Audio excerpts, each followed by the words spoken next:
Hey guys, happy birthday, Steven. I'm excited that you're still older than me. That makes me happy. Kimberly asked if we could throw together a video just of maybe a memorable event or something, and I want to make sure you know how much I appreciate our friendship, and we've known each other a long time, and so I definitely wanted to be a part of this.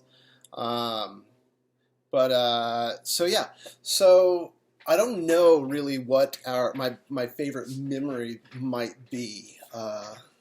I've known Steven since high school, and we were silly back then. One of my earlier memories was when we went to not Sharp Top, Windy Gap together. That was one of those times where I feel like our friendship was really solidified.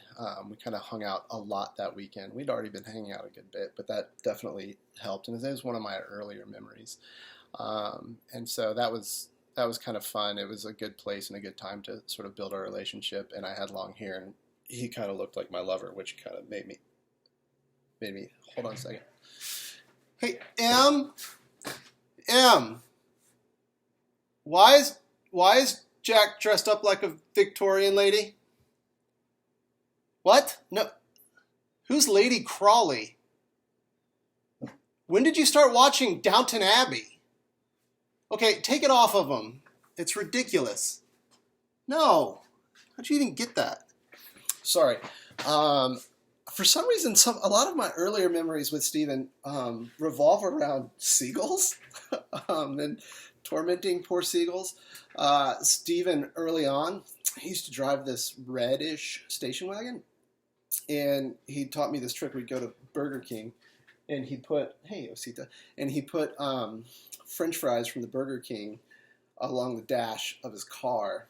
And we watched as seagulls kind of flocked to it and just kind of kept trying to peck through the glass, and that was fun. It was always fun to torment birds with him. There was another time that he would take chips and kind of place them in a way that like in a little trail on the beach towards him, and he would lead the trail up to between his legs where he was sitting like super still. He would just try to grab them. That was always super fun too. So yeah, had a lot of good early seagull times. What are they doing now? Hold on a second. Give me a second. Boys, what are you doing?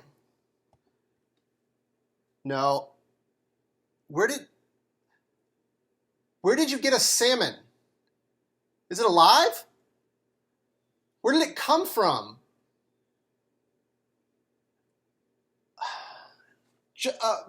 Put it back. Go see what Mom wants to do with that. Why is it moving? Okay, go get Mom. All right. Sorry. One of the things that I've always appreciated about my friendship with Steven is I always felt like super duper included. I never felt like there was never a time when I was curious about whether or not Steven looked at me as a friend. And he always wanted me to be included in everything, and it even kind of kept going. I love that I got to be there when he graduated out of what was it, Paris Island. It was kind of a weird trip because I went out there with his parents and stuff, but still, it was a good time, and I was very proud of him in that moment to see him work so hard for something and to earn something. But it wasn't just that, I always felt like I was important to him. It meant the world to me that I got to stand next to Steven during his wedding, during y'all's wedding. Give me another second. Hold on. Boys, what are you building? It looks like Uncle Dave. No, but why? Jack, put the lighter down. Guys, it looks like an effigy. You cannot burn an Uncle Dave effigy in our backyard. No, just take it apart. It's not even that good. No, he has a much bigger belly than that. Jack, put the lighter down. Okay. Why don't you play soccer? Be normal. All right. I enjoy, like, there's so many kind of moments like that. I do have one moment that kind of stood out about the rest, but I'm going to get to it in a little bit. Um, I remember, I think I remember the first time I met Steven. He was playing football with Dave, and so he was hanging out with David and Eric Carney and Jeff Odom and some of those guys, and they were all together. And my brother introduced me to Steven, to which Steven promptly, a little bit of hair out of place there, said, "But you can call me Teaspoon." And to this day, he's still in my phone as Teaspoon. And we did, I remember there was a time when Dave's car was sort of like parked, people parked too close to in front of him and behind him at, it was either football or baseball practice, and I think Steven was there. And we just had to pick up the Subaru and just like pick it up and move it. And that was a fun time too. There was one time when I got in a small fender bender. I kind of hit a lady. So the funny story was I was house sitting for someone, and I put all my laundry in their laundry. I was driving the Black Ranger, and I put all my clothes on straight out of the dryer, and they were hot. And so I got down the road. We were in front of where the Walmart, I don't know if it's still there, but there's like a Walmart and Kyoto's. And I reached down to dig my underwear out of my crotch because it was so hot. And in that process, I let off the gas a little bit, and I bumped this lady in front of me. And I didn't have a cell phone or anything back then. And I remember the cop asking me, "Were you on your phone?" And I was like, "No, my crotch is on fire because my underwear just came out of the dryer." And he just could no longer keep a straight face. He started laughing. This is to set something up, I promise. Steven wasn't there for that. And so to stop him from laughing, I was like, "Well, can I go?" And he goes, "No, hold on." And he brought another cop over, and he wanted me to retell the story. And then two cops laughed at me. But later that day, or the next day, because it bent my bumper a little bit, and so I was parked at Steven's house for an extended period of time. I don't remember if we left to go somewhere. We probably went to go torment birds somewhere. And when I came back, Steven's dad had fixed my bumper because it was kind of like rubbing on the tires a little bit. And so he had like taken the bumper off or something and pounded it out. And like he fixed my car. And I realized at that point that, Steven's family kind of saw me as a little bit of a part of the family as well. And that kind of helped me to feel a little bit more included in his world, which is something he just always worked really hard at. And so that was a kind of a good time too. What? Sam, what? No, Jack is not a Russian asset. Where did you get that from? Why? No, you can't play Russian asset. Is anyone going to get hurt? Then fine, just do it. Just leave me alone for a little bit. I'm trying to do something. There was a time when I was driving my mom's, she had this Grand Prix at the time. And the Grand Prix, Stephen was with me. I don't remember where we were at in life.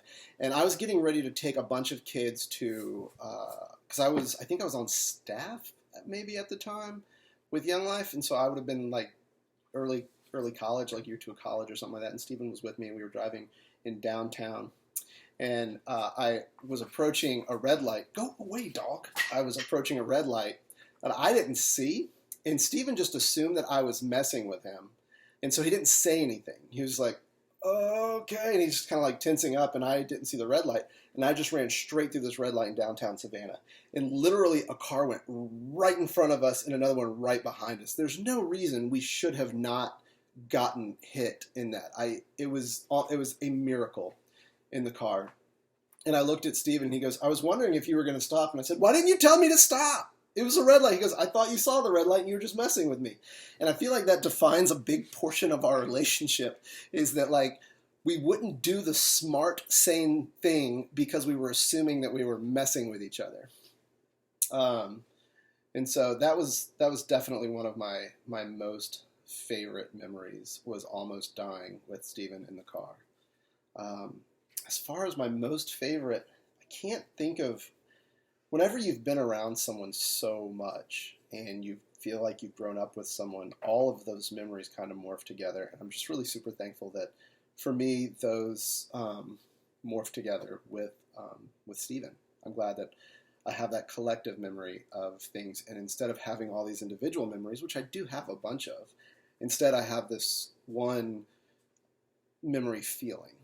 And that's whenever I was with Steven, I felt like we were going to have fun, and I felt like I was important to somebody, and I felt like I was a friend.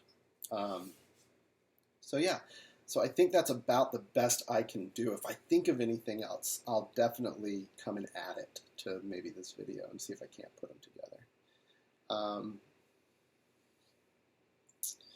Yeah, I'm trying to think. I don't know. Maybe I'll pause it for a second and see if I can come. There was one more I thought that I had that I meant to write down, and then I didn't, and now I've forgotten it because there's just too many. But, you know, if nothing else, Steven, happy birthday. I'm very, very thankful that we're friends. I'm very thankful that I met you and that you entered my life at a time when we did, and that we could kind of grow together so well. I love you, and I really, really mean that. Oh, I forgot about one more. So this one time, Jessica and I, we were married. We were going to Savannah to visit you guys. I believe it was one of the times we stayed at your house. And on the way there, it was like lunch or dinner time or something like that. And so we were going to meet on our way into town for lunch, I think, maybe dinner. It's not important. But Jessica was wearing overalls, so I called you and texted you, I don't remember which one, and told Steven, I said, hey, make sure that Kimberly wears overalls. And you did, and so we showed up to eat, and both of our wives were matching, and it made me laugh really hard, and they hated it. Jessica still doesn't care much for that story, but it was really funny. Happy birthday, bud. So there comes a time in a man's life where his stature and just his general commanding nature put him in a position where he just deserves to be 40. And you know, once you're 40, you say, why, the last birthday I celebrated, I was in my 30s. But after today, you can't say that anymore. Ooh, Tyler, when I tug on my ear, pause it. Okay? Okay. Go. And we're back. This is an eye chart. Now, an eye chart. Now, once you reach 40, you may have a hard time seeing the bottom of the eye chart. But that's why they have the top of the eye chart. The top of the eye chart is the part that you don't need to memorize. The bottom of the eye chart, you need to memorize. Otherwise, they will take your driver's license away. Oh. Now, back in the days when Steven and I used to be best buds and had our fishing poles and our fishing gear, we didn't have this addition to the family. But once you turn 40, you come home and you find that there are additions to the family everywhere. Where there's more children, there's more cats, there's more dogs. And as a matter of fact, sometimes you even find out you come home and there's a bearded dragon. Hand over to Mom.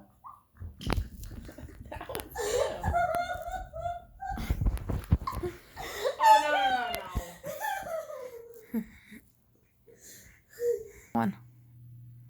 Enter the room of the bearded dragon. Mila, can you share with Steven a little bit about how the bearded dragon came to be a part of our lives and how he may look forward to a bearded dragon once being a part of his life? Yeah. Mr. Steven. I've been asking, Look at the camera. I've been asking for one for 2 years, and you can sleep with him, and his name is Dino, and you can read books to him, and he can play. So if Steven brings his kids to travel one day, I mean, Steven's getting old. He might not be able to travel. But if he decides to travel one day, can his kids come visit Dino? Yes, I have a question. Who's Steven? Yes, Steven's a very good friend of ours. And we're making a video.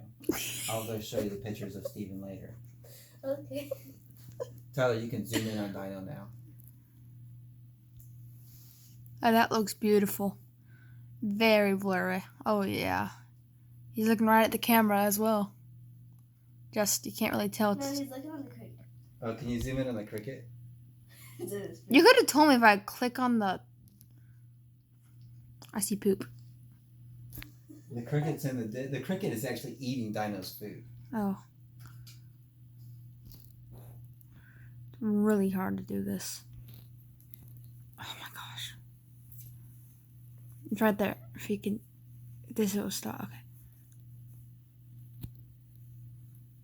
Okay, you can pause it. Wait a minute. This is a cool angle. I'm gonna give him a few seconds. You can pause it right here. Hello, Steven. This is my fishing poles. A fifth of them. And this fishing pole is when we go to Tybee. And I use it to catch sharks. And my throat hurts. And let's move on to the next fishing pole. You want this?